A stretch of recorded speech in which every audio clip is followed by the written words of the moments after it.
여러분, 로마서 하면 성경에서 정말 중요한 책으로 꼽히잖아요. 그런데 만약에 이 로마서의 핵심 메시지가 진짜 단어 딱 하나, 아주 작은 문법적인 차이 때문에 우리가 완전히 잘못 알고 있었다면 어떨 것 같으세요? 오늘은 바로 그 논란의 중심에 서 있는 아주 급진적인 로마서 재해석에 대해 한번 깊이 파고 들어보려고 합니다. 이 모든 이야기의 시작은요, 바로 이 질문에서부터 출발합니다. 우리가 수백 년 동안 너무나 당연하게 생각해왔던 그 복음이라는 개념 있잖아요. 이게 사실은 원문에 있는 아주 작은 차이 하나 때문에 우리가 아는 것과는 전혀 다른 의미일 수도 있다는 거예요. 자, 그럼 그 미묘하지만 결정적인 차이가 뭔지 지금부터 같이 한번 들여다볼까요? 이 엄청난 재해석이 어디서부터 시작되냐면요. 놀랍게도 정말 작은 지점이에요. 바로 로마서 1장 1절에 나오는 딱 한 단어, 그 단어의 번역 문제에서부터 시작됩니다. 모든 논쟁의 씨앗이 바로 여기에 심어져 있었던 거죠. 핵심은 뭐냐면요. 원문인 헬라어에 숨어 있는 아주 미세하지만 정말 결정적인 문법 규칙 하나입니다. 사실 그냥 보면 눈에 잘 띄지도 않거든요. 그런데 이 작은 차이 하나가 이 강연자의 주장에 따르면 복음의 의미 전체를 통째로 뒤흔들어 놓는다는 겁니다. 자, 지금 보시는 이게 모든 논쟁의 핵심입니다. 아주 중요해요. 이 강연자는 이렇게 주장하는 거예요. 정관사, 그러니까 영어의 더 같은 호가 붙어서 호테오스라고 해야만 우리가 아는 그 특정한 창조주 하나님을 가리킨다는 거죠. 반면에 정관사 없이 그냥 테오스라고 하면 그건 그냥 일반적인 신적인 존재를 의미한다는 겁니다.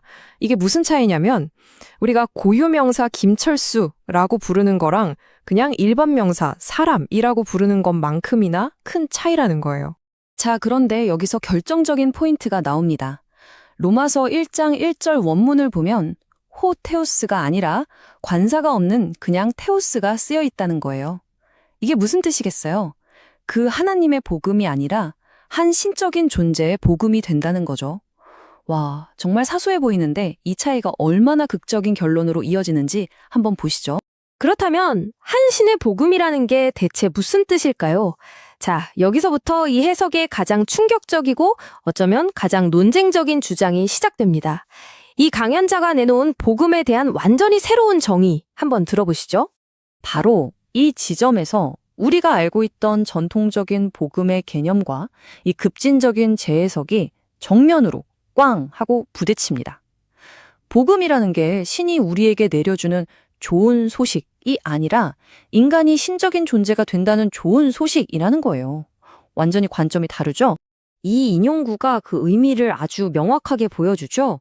구원의 개념이 완전히 바뀝니다. 사람이 신성한 존재가 된다는 좋은 소식이 되는 거죠. 그러니까 이 관점에서 보면 구원이라는 건 우리가 죽어서 천국에 가는 그런 개념이 아니에요. 지금 이 땅에서 살면서 신성한 존재로 변화해가는 그 과정 자체가 바로 구원이라는 겁니다. 자, 보세요. 복음의 의미가 이렇게나 바뀌었어요. 그렇다면 당연히 그 복음을 믿는 사람의 정체성도 완전히 달라져야 하지 않겠어요? 여기서 자연스럽게 두 번째 결론으로 넘어가게 됩니다. 이 부분이 정말 흥미로운데요. 이 관점에 따르면 신자는 단순히 육신의 부모에게서 태어난 존재가 아니에요. 신적인 부모로부터 다시 한번 두 번째로 태어난 존재라는 거죠. 그리고 모든 피조물 중에서 오직 인간만이 이렇게 두 번 태어나도록 설계되었다는 겁니다. 바로 이 두 번째 탄생을 통해서 인간이 신성을 얻게 된다는 주장이에요. 결국 이게 이 해석이 제시하는 자기 인식의 근본적인 전환점인 셈이죠. 나는 더 이상 그냥 용서받은 죄인이 아니라 신이 되어가는 과정에 있는 존재라는 거예요. 와, 이건 뭐 완전히 새로운 정체성이라고 할 수 있겠죠. 자, 복음의 의미도 바뀌었고 나의 정체성도 바뀌었어요. 그럼 그 다음은 뭘까요? 맞습니다. 바로 세상 속에서 내가 뭘 해야 하는지, 즉 사명입니다. 복음과 정체성이 바뀌면 세상을 향한 우리의 책임도 당연히 달라질 수밖에 없겠죠. 지금 보시는 이 비교가 이 강연자의 주장 중에서 가장 역설적이면서도 인상적인 부분 같아요. 뭐냐면 믿기 전에는 우리가 가진 게 없어서, 즉 결핍 때문에 빚진 사람이었대요. 그런데 믿고 난 후에는요, 받은 게 너무 많아서 그 넘침 때문에 빚진 사람이 된다는 거예요. 넘침의 죄인이라니 정말 독특한 표현이죠. 갚아야 할 빚의 성격 자체가 180도 바뀌어버리는 겁니다. 이 인용구가 그 넘침의 빚이 뭔지 정확하게 설명해주고 있어요. 당신은 모든 사람에게 빚진 자가 됩니다. 이 복음은 당신만을 위해 주어진 것이 아니라 세상을 위해 당신에게 맡겨진 것입니다. 그러니까 이 엄청난 복음은 너 혼자 잘 먹고 잘 살아라 하고 준 선물이 아니라는 거예요. 세상을 위해 나누어 주라고 잠시 내게 맡겨진 거라는 거죠. 결국 넘침으로 빚진 자라는 이 개념은 신자의 역할을 완전히 새롭게 정의합니다. 바로 모든 인류를 위한 제사장이 되어야 한다는 거죠. 그냥 나 구원받았다. 여기서 끝나는 게 아니라 온 세상을 신에게 연결해주는 다리? 그런 중재자가 되어야 한다는 겁니다. 자, 이제 지금까지의 모든 논의를 한번 정리해 볼까요? 강연자의 마지막 주장은 결국 이겁니다. 우리가 잃어버렸던 그 본질을 다시 되찾자라는 강력한 행동 촉구로 이어져요. 강연자는 크게 세 가지를 회복해야 한다고 말합니다. 첫째, 인간이 신적인 존재가 된다는 복음의 원래 의미를 되찾아야 하고요. 둘째, 나는 그냥 평범한 사람이 아니라 세상을 위한 제사장이라는 정체성을 회복해야 합니다. 그리고 마지막으로 내가 받은 이 넘치는 은혜를 세상에 갚아야 한다는 그 사명을 다시 한번 깨달아야 한다는 거죠.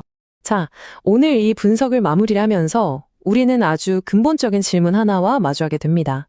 사실 이 강연자의 해석에 동의하든 안 하든 그건 중요하지 않을 수도 있어요. 이 질문 자체는 우리 모두에게 한 번쯤 생각해 볼 만한 가치가 있으니까요. 과연 복음이라는 건 나 한 사람의 구원을 위한 걸까요? 아니면 세상을 변화시키기 위한 더 큰 목적을 가지고 있는 걸까요? 여러분의 생각은 어떠신가요?